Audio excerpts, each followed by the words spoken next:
Hey, what even are hops? Is a hops? Actually, no, it turns out the singular is hop. One hop, many hops. So that's one mystery down. But how this bitter little pine cone thingy ended up as the most popular extra flavoring agent for beer, well, that's what we'll explore now in the second half of our Chemistry of Beer series. Part 1 is in the description. Where we left off, the power of enzymes had converted grain into a sweet golden juicy drink known as wort that bee must have really wanted to taste. After filtering, the brewer boils the wort for about an hour to shut down those enzymatic processes and to sterilize the wort, to clarify it, maybe concentrate it a bit. And you could just ferment that plain wort and call it a day, but historically people didn't really like the result. It was a little bland, a little too sweet. As we discussed last time, roasting malt for beer, in particular roasting it really dark like they did for this beer, well, that converts some of the malt into sugars that yeast cannot eat, non-fermentable sugars. So they survive all the way to the finished beer, and you taste them on your tongue. They taste sweet. In medieval Europe, they would bring their wort to a boil and then drop in some gruit to balance the sweetness. Gruit was a term kind of similar to masala in Indian cooking. It's a category encompassing endless combinations of herbs and spices, but almost always including a few common core ingredients. A typical gruit would include mugwort, whorehound, yarrow, and other weeds with delightfully unappealing Anglo-Saxon names. I reckon the reason that most of us haven't heard of any of those is that most of them are real bitter, and generally speaking, we don't like to make our food bitter. Drinks are a different thing though, right? There's lots of really popular bitter drinks. Coffee, bitter teas, and you've got your bitter drinking chocolates and all kinds of bitter cocktails. If you really do or really don't like bitter drinks, there are several studies pointing to a genetic explanation for that. We should talk about that more another day. But the point is, there's a long history of adding bittering agents to balance the sweet taste of beer, or ale as it would have been called in Middle and Early Modern English. A little brew like this, flavored with gruit, was called ale. In this oft-cited history of the English brewing industry, economic historian Peter Mathias reports that the 15th century English used the word beer to describe something different, a new brew imported from the present-day Netherlands and Belgium, the Low Countries, where they had started using hops instead of gruit. There may have been an economic incentive for this. Local authorities in Germany and the Low Countries used to tax gruit or establish monopolies on the sale of gruit. This was a way for them to tax and control the sale of beer without actually taxing and controlling the sale of beer. So, perhaps to save money, brewers turned instead to the bitter cones from a vine indigenous to temperate zones across Eurasia. Also indigenous to here in the Americas, too. Dr. Nathan Duncan grows hops on the side of his house near the campus of Maryville College, where he teaches a chemistry of beer course. It's not really a cone like a pine cone, but we do call them hop cones because they really do look like a pine cone. But these are the flowers of the female hop plants. This variety is one called Comet. Some varieties are prized for their bittering capacity, others more for delicate herbal or citrusy notes that they can bring. And while some hops do taste kind of like pine, this plant is not related to coniferous trees. What it's really closely related to is cannabis. And that's why cannabis can have really similar sensory qualities to hoppy beer. Hops and cannabis contain a lot of very similar compounds. Let's look at the anatomy of a hop, really. That'll help explain this. I'm going to cut one of these open down the center. Yes, Dr. Duncan's basement man cave is exactly what you'd expect him to have down there. But anyway, science. If you look in the middle of here, there's all these little yellow specks, and especially when you look close up, you'll be able to see them really well.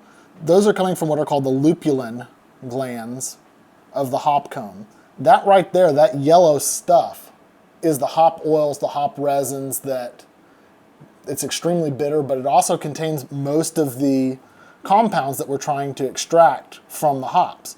What does a fresh hop taste like? Citrusy, herbal. Very nice, actually, at first. Whoa, there's the bitterness. Yep. I was about to say, that's not so bad. And then, No, I was waiting for it, yeah. The chief bitter components in there are known as alpha acids, or humulones. And while they are plenty bitter if you were to just sit down to a fresh hop salad, which is not a thing that anyone does, that bitterness would probably get diluted beyond recognition inside a giant keg of beer. So nearly every beer style on Earth includes a 60-minute hop addition, 60 or more. Those hops have been dried and palletized for storage. Less surface area means less oxidation. The brewer brings the wort to a boil, drops in some hops, and lets them boil in there for at least an hour. The boiling will change those alpha acids. They undergo a reaction that's called an isomerization reaction, where essentially they have a ring in their chemical structure that has 6 units in it, so it's a hexagon. And in the boiling process, it isomerizes to a 5-membered ring. But there's other chemical changes that go in there. The alpha acid itself is not extremely bitter, but the isomerized alpha acid is. So these are the bittering hops Dr. Duncan has in there now, the 60-minute hops. And in the case of the dark Scottish ale he's working on, that's all the hops it's going to get. He's pulling out the hop spider, a porous container that goes in the brew kettle. The hops are in there and they are spent. With a Scottish ale, you're supposed to taste the malt more so than the hops. You just need a little bitter to balance the sweet. This other beer is an India Pale Ale, and IPAs are all about the hops. Why? Well, when brewers switched from gruit to hops, they noticed that the hops functioned as a preservative in there. They weren't getting these weird ropey bits of mold growing through the beer after a while. They weren't getting bacteria floating in there and turning it sour after a while, bacteria that create acetic acid or lactic acid. That wasn't happening the way that it would happen when they used gruit. By adding an enormous amount of hops to the beer at multiple different stages, you get a large proportion of these naturally antimicrobial, antibacterial compounds in there, and your beer lasts for longer. And so they would brew it in England, and with that amount of hops added to the casks, they could survive the trip from England around to India to the English troops in the East Indies. Hence the India Pale Ale, or the even hoppier Imperial IPA. And while that contribution to colonialism may be a dubious distinction, I am nonetheless grateful to hops for keeping my beer safe. Just as my safety online is enhanced by Surfshark, the sponsor of this video. Some people make overblown claims about VPNs. One reason I work with Surfshark is I don't think they do that. Here's what a virtual private network is really good for. It's good for when you're on someone else's Wi-Fi. Other people on your network can see what you're doing online. So you connect through Surfshark and you go through one of their encrypted servers elsewhere. This also allows you to get around geographic restrictions like government censorship or geo-restrictions on content. And because internet security requires way more than that, your Surfshark membership also comes with a lot of other tools. It's not just a VPN. It's antivirus protection for Android and Windows. And my favorite is Surfshark Alert, which helps protect you from identity theft. It can monitor your email, your passwords and user IDs, your credit cards, and you get alerts when Surfshark thinks any of those might be compromised. If you use my link and code in the description, you'll get 83% off your Surfshark membership plus 4 months free. Use my code Adam Ragusia, 4 months free, 83% off. Thank you, Surfshark. So, with this IPA, Dr. Duncan is not just doing that 60-minute hops addition to bitter the beer. 45 minutes into the boiling, he is late hopping. Why? Well, in addition to those bitter acids in the hops, you also have terrapins. Terrapins are a class of hydrocarbons, or oils made by plants. When they talk about essential oils and things like citrus fruits, a big component of what they're talking about there is terrapins. Terrapins smell real good. At least some of them do. The most famous or most common when you think of terpene, most people think turpentine. Turpentine is a terpene oil from pine trees. The compound in there is alpha-pinene, which is found in some hops, which gives it that piney flavor. But terpenes in general are 10-carbon organic compounds, and they possess a lot of interesting properties. They tend to be the reason that we use herbs and spices in cooking, like they're where the flavors come from. So when you use vanilla, you're using vanillin, which is a 10-carbon terpene. When you're using mint, you're getting menthol, 10-carbon terpene. When you're using spearmint, you're using one form of carvone, or if you're using a caraway seed, you're using another form of carvone, which are both terpenes. The terrapins are chiefly what give hoppy beers their floral or fruity or piney or citrusy aromas. The problem is they are very volatile. The terpenes, they extract quickly, but If you noticed when we added that 60-minute, within a few minutes, like almost instantly, you started smelling hops. And if you stood around by the Scottish ale that we only added a 60-minute addition to, by the end of it, you weren't smelling a lot of the hop terpenes anymore. The steam was carrying them away. So brewers may add more hops 20 minutes before they're done boiling, 5 minutes before they're done boiling, 0 minutes before they're done boiling, like after they've turned the heat off. That's very common. Each of those late additions will deposit and retain different terrapins depending on their particular molecular weight and volatility, which ones boil away when. And that's where we are now with these worts, minute 0 and beyond. Dr. Duncan is cooling them down by pumping cool water through that copper coil. The heat of the wort transfers through the metal into the water. The water takes that heat with it when it leaves. It's here, like on this side where it's coming straight out of it, it's like cold to the touch, and over here it's just too hot to even handle.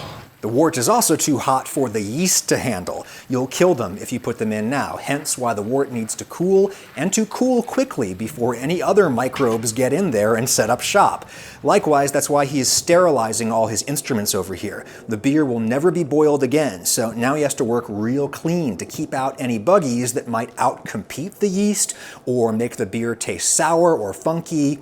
He siphons the wort down into a fermenter, and then it's time to pitch the yeast. Pitch the yeast sounds a lot cooler than put the yeast in, but that's all it means, just put the yeast in. Also, all this yeast is Saccharomyces cerevisiae, the same yeast that we use to make bread with. These are just different strains of the same species. In the same way that you and I are the same species, we come from different families, and therefore we have different genetic lineages that manifest in our traits. Same species, different families. For example, this strain tends to make a lot of CO2 when it eats sugar, and that's good for rising bread. This strain tends to make a lot of alcohol when it eats sugar, which is good for beer, but they both make both. And of course, human beings have been breeding yeast selectively for centuries in order to get strains that have different qualities they like for different purposes, like this one for brewing beer. So the yeast is in, on goes the lid and the airlock bubbler. This will allow CO2 to escape during fermentation, so the barrel doesn't explode. But it's going to prevent unwanted wild yeast bacteria mold from getting in, because I'm going to fill it up with my sanitizer. That sanitizer is food safe, by the way. You could drink it. And that's it. Depending on the strain of yeast you're using and how sugary your wort is and all of that, it could be beer in as little as a week, though 2 weeks is more common. At least more common for ale-style beers like the one that we've been making here. Remember, in the Renaissance, they used ale to refer to brews that had been flavored with gruit, and they used beer to refer to brews that had been flavored with hops. Now, basically all beer is made with hops, so we call it all beer. The word ale now refers to something else that's a little bit more particular. Ale refers to beer that has been brewed with Saccharomyces cerevisiae, which generally like to do their thing around room temperature. You can instead make a lager-style beer, like this one in Dr. Duncan's lab. The coil is there to keep it cold. For these, you generally use a different species called Saccharomyces pastorianus, named after Louis Pasteur. They ferment at colder temperatures, they take a little longer, like a month, and the beer you get from them is much more light and crisp and clear. Some recent research indicates that they might have independently invented lager beer here in the Americas, in South America, like 1,000 years ago. But in the European context, lager beer was probably invented by these Bavarian monks who were storing their beer in these cold alpine caves during the summer, and they discovered that they could get a fermentation down there in the cold that resulted in different effects. Most big-name beers in the United States are lagers, reflecting the influence of German immigrants in the American Midwest where these companies were founded, and also the fact that lagers are maybe more crowd-pleasing. They're not quite as intense as ales, but whether it's an ale or a lager, you can do what Dr. Duncan is doing right now, which is called dry hopping, even though it's not dry. That's a bag of hops that he's got there. This mesh bag will allow beer to get in there, allow compounds to dissolve out, but will keep most of the little like nasty green hop particles that will clog the beer lines, and also that frankly would be very, very bitter out of the beer. So this is gonna remove mostly the terpenes, but it's gonna leave most of the bittering compounds behind. Another thing that happens during the fermentation is that yeast metabolize some of the terrapins. Terrapins are hydrocarbons, they're energy stores, and yeast will metabolize terrapins into other things that taste different. And they'll make terrapins themselves too. That's the bioconversion that we heard about in part 1. This is actually the main focus of Dr. Duncan's research lab over at Maryville College. The doc and his students are brewing lots of slightly different versions of beers. They're trying to isolate how little variables affect the terrapins and therefore change the flavor and other qualities of the beer. This lager that I'm tasting is the cousin of an IPA I tasted over in the man cave. This one is the same grain, same hops, but different yeast. And they're trying to see how and why those yeast affect the terrapins. It tastes real good to me, real citrusy, but it is flat, so yuck. There remains one final very important step to brewing that we've not yet discussed, and that is carbonation. Actually, we could put carbonation under the heading of conditioning. When the yeast have fermented all the sugar they can, or when the alcohol content in there gets too high for them, they shut down, they go dormant, and they flocculate. So flocculation is the process of yeast settling out of solution. So they're single-celled organisms. They actually, when they start to sense that there's less food around, they form little colonies and clumps and they fall out. Now, if you took this flocculated yeast and dried it, you'd have powdered yeast like you get for, a packet of active dry yeast or brewer's yeast. Dr. Duncan is using a siphon to draw the beer up and away from all of that flocculated yeast on the bottom. The yeast have been fruitful and multiplied in there. There's way more yeast left over at the end of a brewing than you would need in order to brew your next batch. So historically, brewers sold their yeast to bakers. Nowadays, they sell their yeast to all kinds of people, including bakers still, I'm sure, but also for the purposes of making yeast extracts like Marmite or Vegemite, which is a thing we should talk about another day. Once the flat beer has been transferred to bottles, or in this case a keg, now you can make it fizzy. Add more sugar to it, let it ferment in the keg, and the keg is sealed, so it'll just build up the pressure, and we do that by carefully measuring the sugar. Brewers use all kinds of priming sugars for this purpose. Could just be table sugar, could be malt sugar. Historically, it might have been honey or even fruit, all kinds of things. And you just need a little bit of it, a little bit of that and a little bit of yeast left in here. And if there's not enough yeast in here, you might have to pitch a little bit more for the bottle conditioning phase that we're in now. You need a secondary fermentation to occur, only this time it's going to happen while the beer is under pressure. And that pressure will force that CO2 into solution. It will dissolve into the water, only to emerge later as teeny little bubbles when we finally crack this open. If you don't have enough sugar or enough viable yeast, your beer will be flat. What happens if you have too much in the sealed bottle? You end up waking up in the middle of the night to what sounds like gunfire because you have hand grenades in your basement going off because your bottles are overcarbonated. Other chemical things also happen in this bottle over the course of the conditioning period that make it taste better when it finally comes out. Conditioning period generally takes at least 2 weeks.